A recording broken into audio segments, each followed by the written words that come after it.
I need to go over a few laws that are going to have a high impact on us in the years to come. Veterans, pay special attention. First, I'd like to begin by stating that those who committed acts of bravery while in the military and received a Medal of Honor for doing so will now be getting a pension of $67,500 per year, whereas previously it was 15,000 roughly per year. The major implication is that this is much better than giving veterans a second mortgage to save their first mortgage, like Trump did in earlier legislation, and will make them feel more rewarded.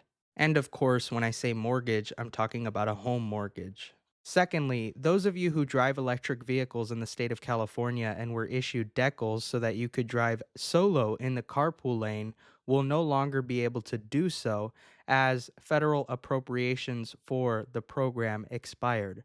Well, California doesn't have to make it so that you can't drive in a carpool lane anymore. They could just pass legislation granting the appropriations, and well, it's problem solved. But to the disappointment of many who thought that they were getting an electric vehicle for all the perks and benefits the government was going to give them, they are now reverting to the law where, in order to drive in the carpool lane, you must have two people in the car, regardless of what kind of vehicle it is. And of course, you don't have to remind me that California is the state that wants to tax the crap out of you. And the CPA that I worked with yesterday was saying they want to tax consulting services that certified personal accountants do.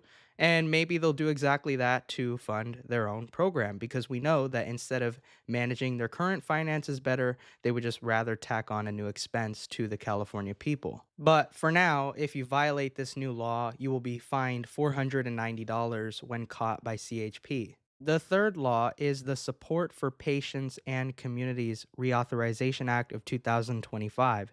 This is a 2018 law that is now being renewed that is aimed at dealing with opioid misuse, treatment, and awareness. It even authorizes treatments for fetal alcoholic spectrum disorders and allows academic and private institutions to educate people on the issue using federal dollars. According to the whole 51-page law, which I read, it involves the federal government entering into a cooperative agreement with state and tribal governments. It also allows grants to be provided for fentanyl and xylazine test strips. Lastly, the bill seeks to classify buprenorphine and naloxone because, as you can see, though they're used to treat opioid overdose, they can cause adrenal insufficiency.